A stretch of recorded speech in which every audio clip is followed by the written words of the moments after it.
Hello, my name is Veronica and welcome into the Learning Lab.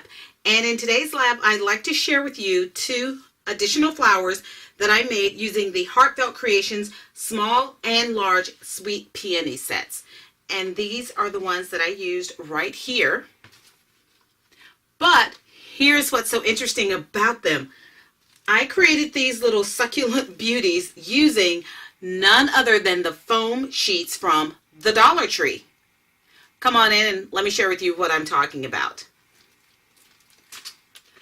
I know many of you have seen the foam Iran flowers being created. I created these just like I created my other flowers. I went ahead and cut out as many as I wanted using the color of foam that I wanted, and especially on this one. I hope you can see on here where I stamped on this yellow with some orange ink. And I did that by taking the foam, placing it back into the stencils that I had. And you can see this one's been used. And I just stamped over those using the Misty. I have found that this method works the absolute best for me. But here is one of the foam sheets. And I looked at the packaging. And the thickness on it is 1/2 millimeter. And that is very, very thin. Here's an example of the leftover where I used my brother's scan and cut to cut this out, and I think this cut even better than the paper, but this is so super thin. So let me show you what I've done before we get started creating a flower. Now on this one, I went ahead and inked it up a little bit. It's darker on the tips, and then I put a yellow here in the center. There are a lot of different things that you can use to ink, and you can use this prong. These are student grade chalks, and it's designed for paper, but of course you can use it here on your flower. So let's take another one that I done and go ahead and ink this one. I just took the chalk and went on the edges or wherever I want it to be to add some color to it. And believe it or not, this actually holds pretty well to this Dollar Tree felt. So if you've been wanting to create some foam Iran flowers and you've not been able to get yourself on foam that's thin enough, Dollar Tree. They are 4x6 and you get 32 of them in there. Okay. And there it is. If you put your finger over it, you can see that the color does stay on there. It depends on how deep you want to go with it. Another thing that I used to color them were these Weber pastel chalks that I got at an estate sale. And I think I did a haul on these. It was someone who was an artist, and these were on the in a bag with a whole bunch of other things, I think. So, yeah, you know me. I got them. So let's do this one using this Fine Artist Pastel. Now, this is a higher grade of pigment, so it's going to lay down a lot more pigment than the prong colored chalks that are kind of a student grade. This one is an artist grade pigment, and right away, you can see the difference there. And let's go in the center here. Let's go with this light peach one. And again, this is a pastel, so the colors are going to be really soft, and they stay on top of this. Well, they're on my hand, but they stay on my flower. So let's do one more with a set that I ordered from QVC many moons ago, and it is from the Stencil collection. So I don't know if they're still being produced, but this is from the Stencil collection, and they are non-smear pastels. 32 colors of them in here. I had never used them before, but I pulled them out to use some of these beautiful colors on my flowers. So here is one more that we have left, and I'd like to demo on that one. The thing about these pastels is the colors are kind of like a coating over it. So what you need to do is just take something and wake them up, just to smudge it out a little bit. So I'm going to take this little cosmetic wedge. I think it was in another set of inks. It's not the best wedge. And I am going to start to apply some of this to the edges of this largest flower. I probably need to get another tip because this one is gone. Here's something that I will use. I'm going to come in with one of these sponges. I ordered a ton of these from AliExpress. And let's put that down. Oh, that's going on much nicer.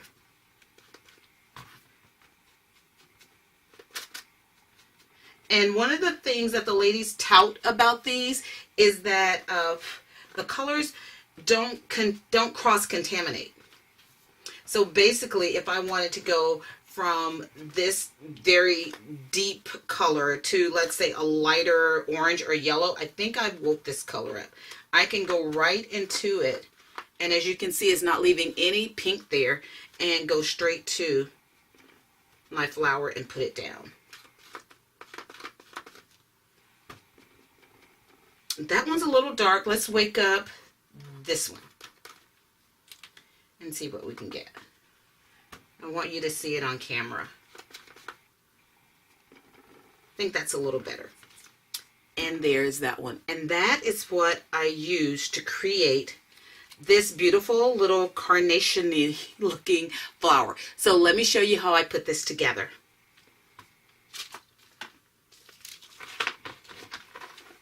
I use another tool that some of us may have around in our craft room.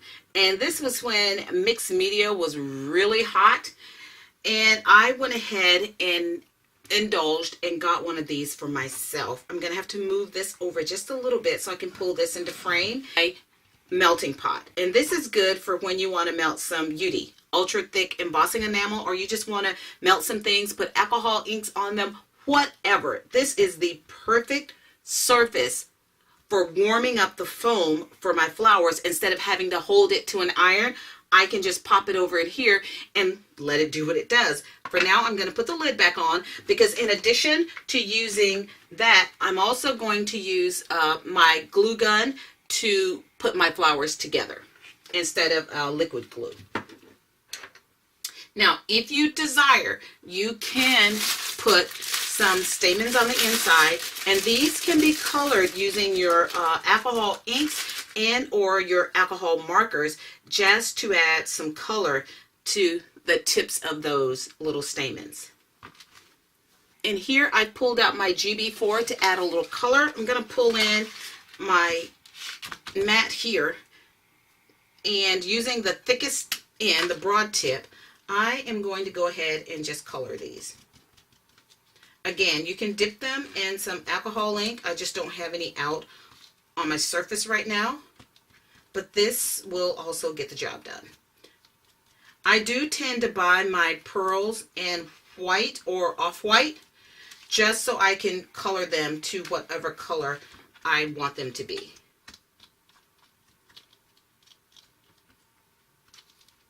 Some stamens that have been colored yellow. That is if you want the center in your flowers. For this particular one that I'm doing, I don't need a center in there.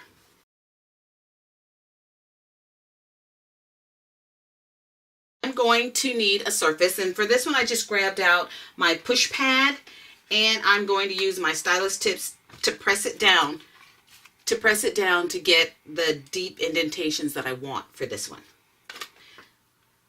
So let's get started. And of course I'll take the biggest one first. I'll go ahead and do it face up. And when you put it in, you see how it rises up just a little bit and then it starts to settle down. Leave it in there for about 5 seconds. I don't want to leave it too long because this foam will start to shrink. So your flower can go from being a really large size down to a much smaller size very quickly. My pot is at about 220 Fahrenheit. And that's 104 Celsius. So I'm going to grab it out of there, quickly take it, fold it up, crinkle in those edges, and then start to twist it together.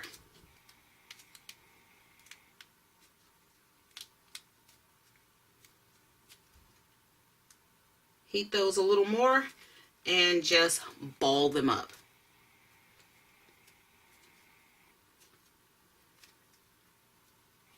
Then I'm going to leave it to settle while I do the others.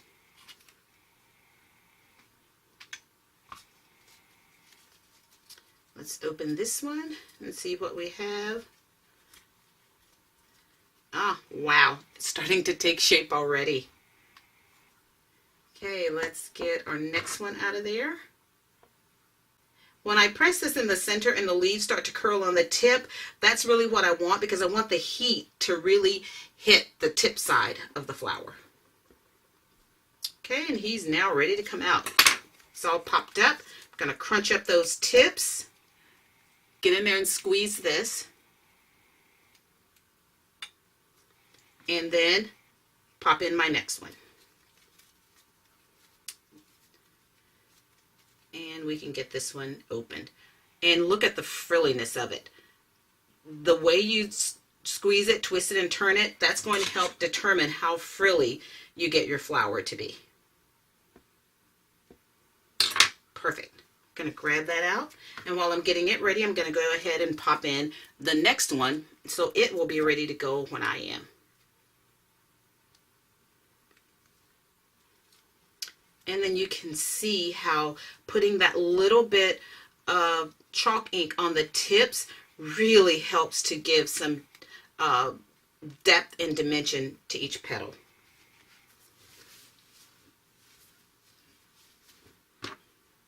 Let's see.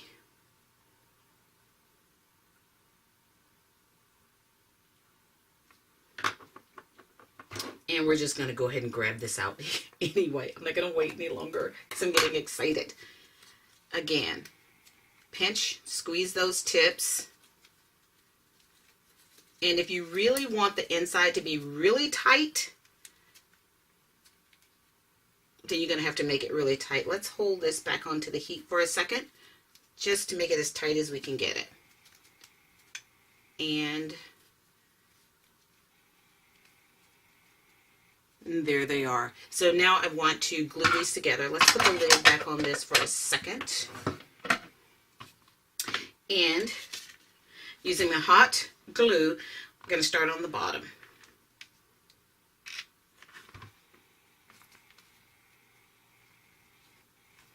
Offset it as best as you can.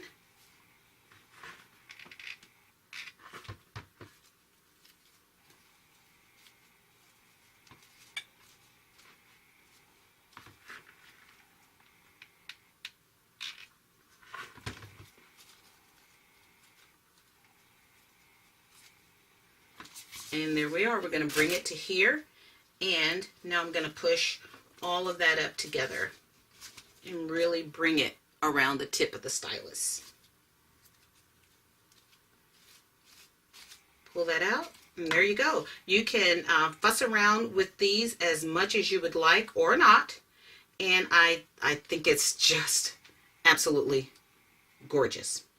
Now, one thing I did on this tip, I think I went around that with an alcohol marker where I just took it and striped so you could see some of the veining, because I did not over stamp this one.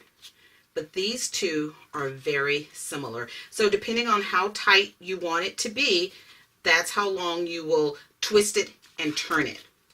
But that is flower number 7. So let's take a look at this one, these two, which are flower number 8. And as you can see, these are more open and have more of a lotus blossomy look to it. So taking off my lid again, this time I'm going to use some of the blue. And I used 2 of the large and 2 of the small. On the last one, I used 1 large and 3 of the medium large. So we'll drop this one in, and I'm going to allow it to pretty much pop up on its own. And the more I press and it pops back up, you can see it start to come into that curled shape that we want. Might need to crank up my heat just a little bit. I just put it up now to 260.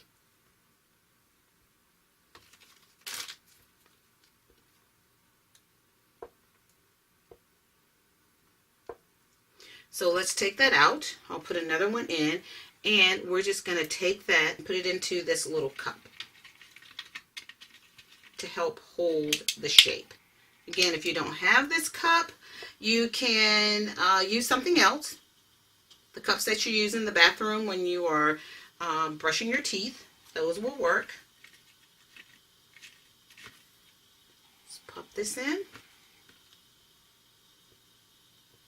I'm just going to do the same thing for these last two. You can see where I cranked up the heat. It didn't take that long at all to curl.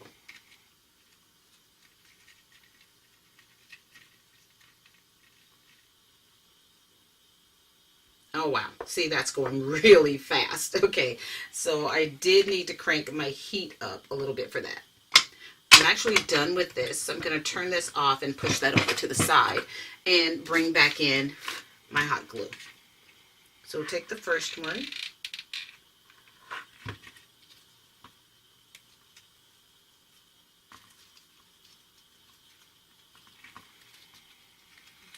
Dump in some glue.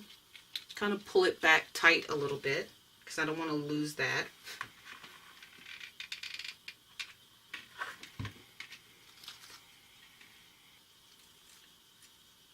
Offset it as best as you can, getting it in there. Ooh, wow. I wonder if I could have done it inside of here. I think that would have been even better. Let's try.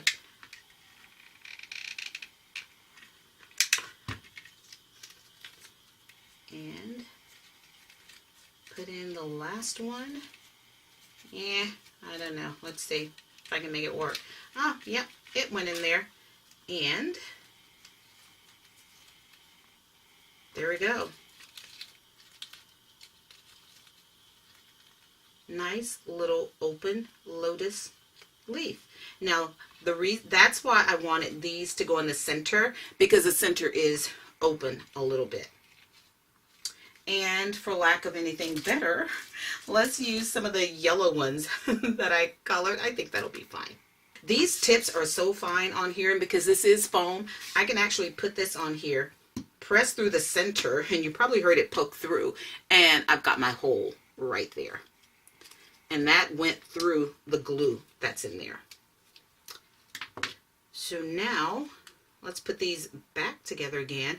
When you play with the spacing, you get something that's more organic looking like this. When you put them all the same height, they're going to look more like this. So let's play around with this one a little bit. And I want to take it through the hole. Gonna need a bigger hole.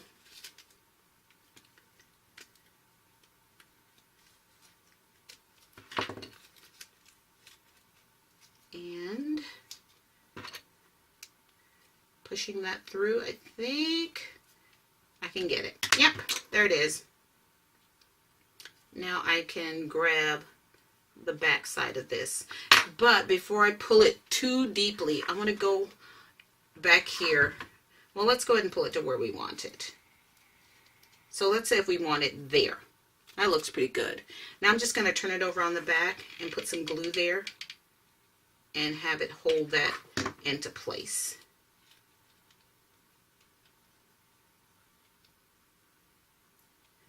And I'm using a high or low temp glue gun. It's Martha Stewart. So depending on what you're doing, you can have your glue either really hot or really not so hot. But there it is. I think it turned out really cool. If you've not had an opportunity to grab some of this fun foam from the Dollar Tree, run. It works. As you can see by the flowers that I've created here, and there's so many more possibilities that you can do with this. It's thin enough that I do believe it will cut out through your die cutter. I didn't try it because I had my brother scan and cut out, but I would say give it a go and see how it works. So then the next thing you might want to know is, well, what am I going to do with all these cute little flowers I've created? So here's an option. I was at, I don't know, AC Moore, I think, and they had, or Michael's, and they had their bird cages on sale. Well, what if you took these flowers and lined a bird cage going all the way around? Do them on the top. You could do some on the bottom. I think it would look really cute. Another thing for home deck, but let's take a cute little plate. This one is a candy dish that I'm going to turn upside down. And when you glue it together, I would say use an epoxy or the Gorilla Glue or the E6000. That's really going to hold your glass together. And this is an ice cream dish. It's a footed one. Put that on top. Then you can float one of these inside if you like, or you can take them and decorate around your little tray and put a tea candle in there, or you can put one of the LED burning candles in there. And I think this would just be really cute. You could even hot glue these to the side of here, going all the way around if it's a baby shower or a wedding, and really get some unique looks with this. I am just over the moon with how my foam peonies turned out. Cute, cute, cute. And I'm going to bring back in the one that I made using the Nina metallic paper. Beautiful. As always, thank you for joining me in the Learning Lab today. If you're not a subscriber, what are you waiting for? Go ahead, click on the button. And as always, check out my blog at inkollusions.blogspot.com, where I am posting close-ups of all of the flowers that I've created. Until then.